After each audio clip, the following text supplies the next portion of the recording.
नमस्कार दोस्तों, स्वागत है आप सभी का। इस वीडियो में हम बात करेंगे वोटर्स इंक के बारे में, जिसको इंडेलिबल इंक भी बोलते हैं। हम इसकी हिस्ट्री देखेंगे, कब से इंडियन इलेक्शंस में वोटर्स इंक या इंडेलिबल इंक का यूज़ हो रहा है और इससे रिलेटेड जितने इंपॉर्टेंट फैक्ट्स हैं, जैसे कि इसको कौन सी इंडिया में सोल कंपनी बनाती है, इसमें इंपॉर्टेंट कॉन्स्टिट्यूएंट कौन सा होता है, कई बार सवाल पूछा गया है, और कौन कौन से अलग देशों में हम हमारे भारत की जो इंडेलिबल इंक या वोटर्स इंक है उसको एक्सपोर्ट भी करते हैं, बेचते भी हैं, और कौन कौन से देश हैं जिनके चुनावों में हमारे वोटर्स इंक का यूज़ होता है और किस प्रकार से यूज़ होता है। तो काफ़ी चीज़ें हम इस वीडियो में देखने वाले हैं, इसको हम विस्तार से कवर करेंगे।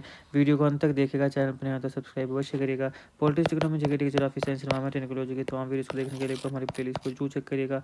आप किसी भी एग्जाम की तैयारी कर रहे हो, हमारी प्लेलिस्ट और करंट अफेयर की बाकी वीडियोस को देख के आपको काफ़ी हेल्प मिलने वाली है, इसलिए समय निकाल कर हमारे चैनल को जरूर चेक करिएगा। चलिए शुरुआत करते हैं।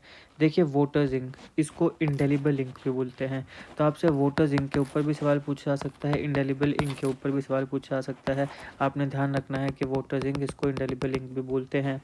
इसको लेफ्ट हैंड के इंडेक्स फिंगर में अप्लाई किया जाता है पोलिंग बूथ में, जब एक वोटर वोट दे आता है। देखिए, जैसे ही किसी व्यक्ति ने, लड़के या लड़की ने, महिला पुरुष ने अपना वोट कास्ट किया, ईवीएम माने इलेक्ट्रॉनिक वोटिंग मशीन में जो बटन है उसे प्रेस किया, उसके बाद या फिर कई कई बार ऐसा होता है कि ईवीएम तक पहुंचने से पहले मतलब उस इंक को उंगली में लगा दिया जाता है। अब यहाँ पे सवाल है कि इस इंक की इम्पोर्टेंस क्या है, इस इंक को यूज़ क्यों किया जाता है। तो इसका कारण है to prevent duplication of voting. ऐसा ना हो जाए कि एक व्यक्ति दो दो वोट दे आए, एक व्यक्ति दो वोट ना दे के आए, वोट की डुप्लीकेशन ही ना हो जाए। तो इसे प्रिवेंट करने के लिए ये जो वोटर्स इंक या इंडेलिबल इंक है, इसका यूज़ किया जाता है। अब देखिए, भारत में एक रिप्रेजेंटेशन ऑफ पीपल रोपा एक्ट 1951 है। 1951 में एक रिप्रेजेंटेशन ऑफ पीपल एक्ट आया, उसमें भी इस इंक का मेंशन है। कहाँ पे?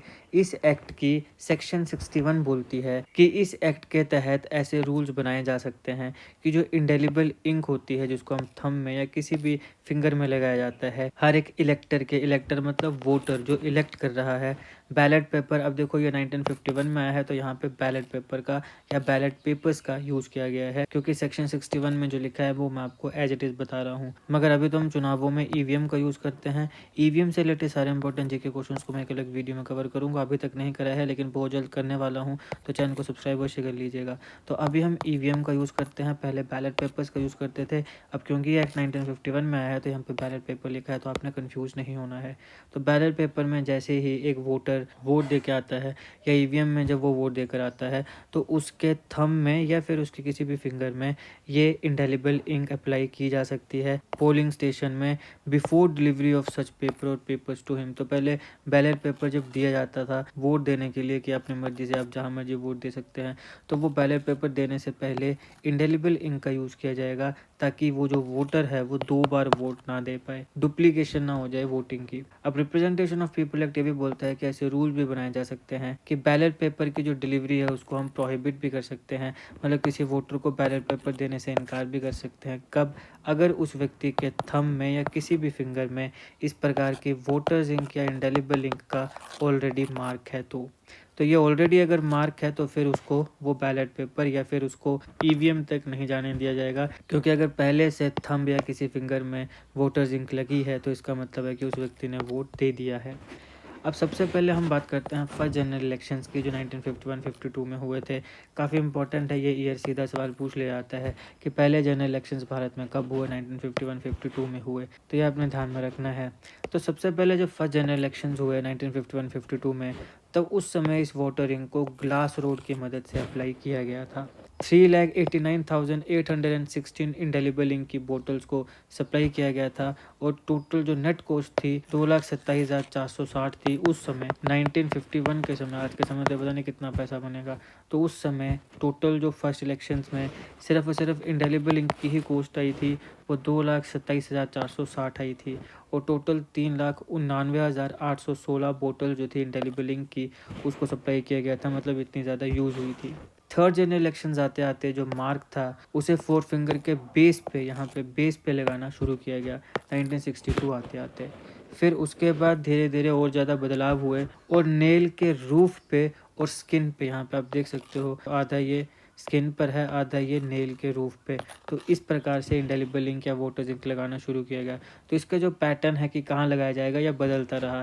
पहले सिर्फ फिंगर में लगाया जाने लगा, स्किन पे, फिर यहाँ पे आधा स्किन में और आधा नेल में। तो ऐसे करके ये कहाँ पे लगाना है ये कुछ कुछ टाइम तक बदलता रहा। अभी आपके एग्जामिनेशन के लिए काफ़ी इंपॉर्टेंट है, इंडेलिबल इंक जो है इसमें सिल्वर नाइट्रेट पाया जाता है।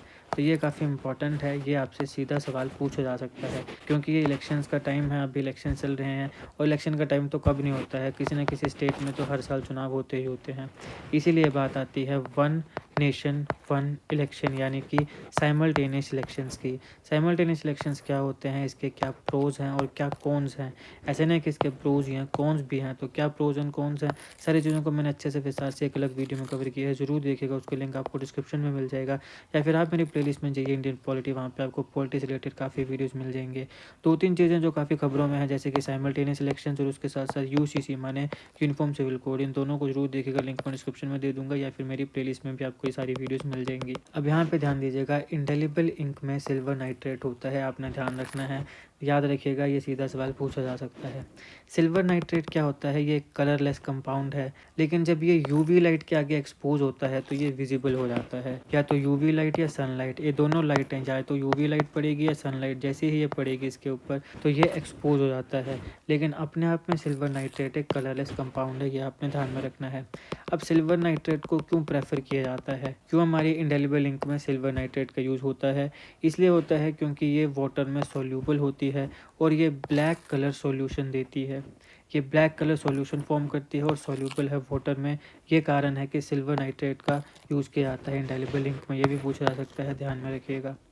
United Nation Development Programme UNDP के मुताबिक जितनी ज़्यादा सिल्वर नाइट्रेट की कंसंट्रेशन होगी एक इंडेलिबल इंक में, उतनी ही ज़्यादा अच्छी और हायर इंक की क्वालिटी होगी। यानी जितना ज़्यादा सिल्वर नाइट्रेट होगा उतनी ही ज़्यादा इंक की अच्छी क्वालिटी होगी और इंक जो है वो ज़्यादा डार्क कलर देगी।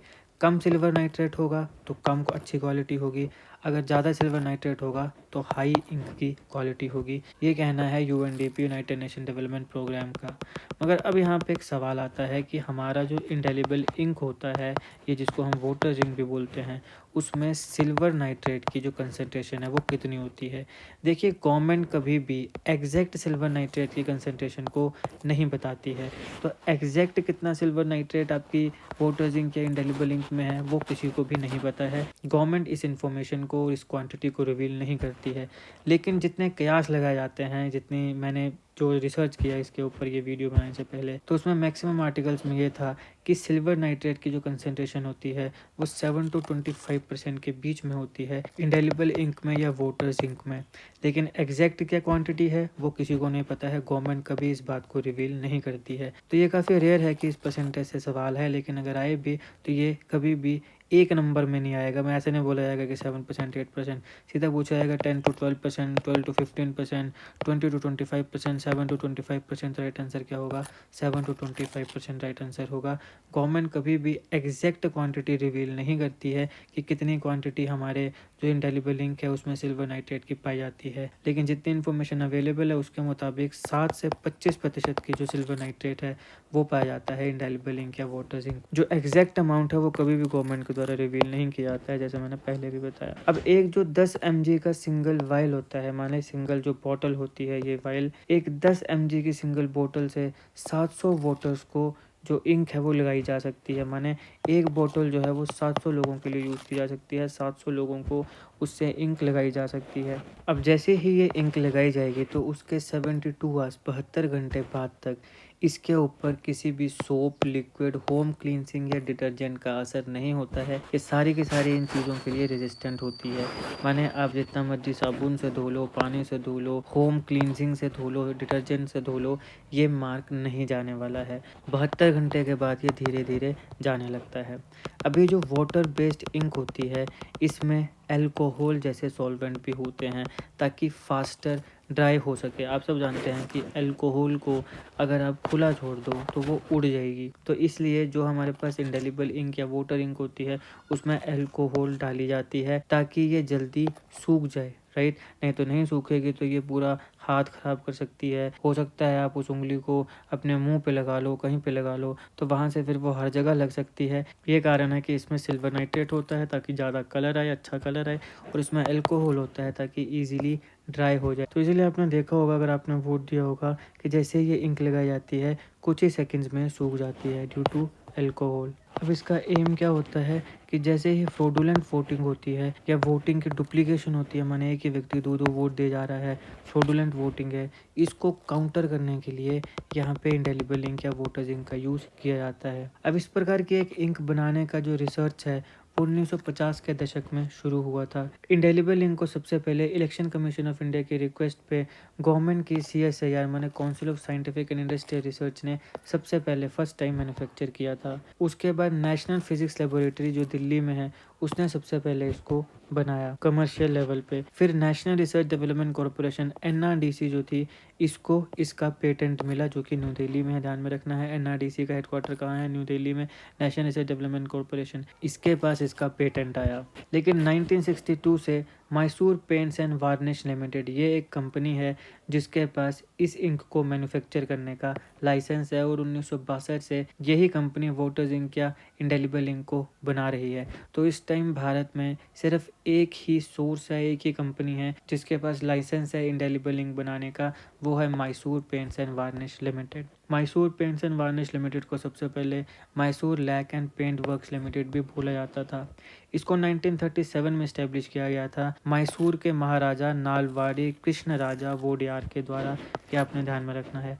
Mysore Paints and Varnish Limited, पहले इसको Mysore Lac and Paint Works Limited बोला करते थे। 1937 में इस्टेब्लिश हुई। किसने इस्टेब्लिश किया था? मैसूर के महाराजा नालवाड़ी कृष्ण राजा वोडियार ने। ये होती है इंडेलिबल इंक। ये जो कंपनी है Mysore Paints and Varnish limited, अभी ये इस पॉइंट ऑफ टाइम पे गवर्नमेंट अंडरटेकिंग है। कहाँ पर है? ये कर्नाटका में है।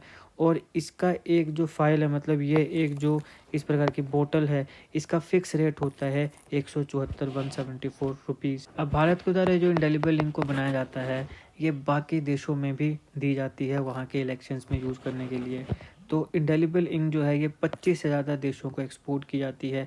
Canada, Ghana, Nigeria, Mongolia, Malaysia, Nepal, South Africa, Maldives, Cambodia, तुर्की, इन सारे देशों में हमारे भारत की बनाई हुई इंडेलिबल इंक का यूज़ होता है इलेक्शंस में। और यहाँ पे जो एप्लीकेशन का प्रोसीजर है वो हर इलेक्शन में बदल जाता है। मतलब कि हमारे यहाँ पे जैसे नाखून और स्किन के बीच में लगाया जाता है, वैसे ही अलग अलग देशों में अलग अलग तरीके से इसका यूज़ किया जाता है।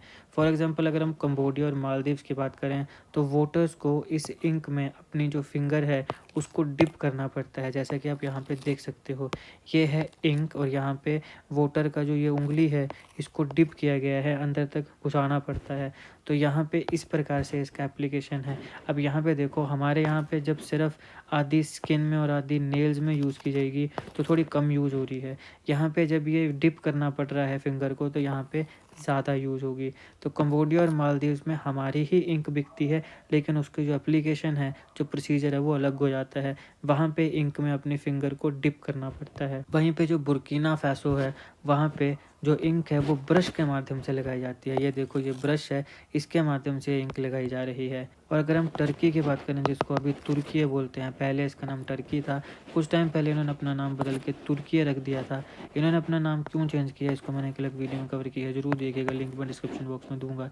तो तुर्की की बात करें तो यहाँ पे नोज़ल्स का यूज़ किया जाता है। ये देखो, ये नोज़ल है, नोज़ल के माध्यम से यहाँ पे इलेक्शंस में ये जो वोटर इंक है, इंडेलिबल इंक, वोटर्स के उंगली में लगाई जा रही है। तो यहाँ पे नोज़ल्स का यूज़ होता है।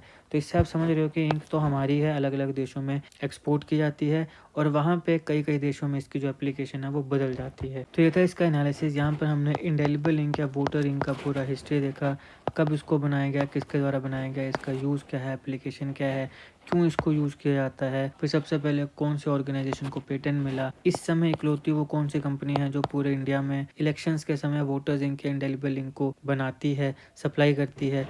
पूरी दुनिया में कौन-कौन से देश हैं जहाँ पे हमारे देश की बनाई हुई इंडेलिबल इंक का यूज़ होता है और वहाँ पे किस प्रकार से जो एप्लीकेशन का प्रोसीजर है वो चेंज हो जाता है। तो आई होप आपको काफ़ी नई चीज़ें सीखने को मिली होंगी। अगर आपको वीडियो अच्छी लगे तो लाइक करिएगा, शेयर करिएगा। Politics, economy, GK, geography, science, environment and ecology की तमाम वीडियोज़ को देखने के लिए एक बार हमारी प्लेलिस्ट को जरूर चेक करिएगा। आप किसी भी एग्जाम की तैयारी कर रहे हो, हमारी प्लेलिस्ट और करंट अफेयर की बाकी वीडियोज़ को देख के आपको काफ़ी हेल्प मिलने वाली है। इसलिए समय निकाल के हमारे चैनल को जरूर चेक करिए। जीके करंट अफेयर और जीके ट्रिक्स की ऐसी वीडियोज़ के लिए हमारे चैनल को सब्सक्राइब करिएगा। बेल आइकन को जरूर दबा दीजिएगा ताकि किसी भी वीडियो की नोटिफिकेशन आपसे मिस ना हो। आपका बहुत बहुत धन्यवाद।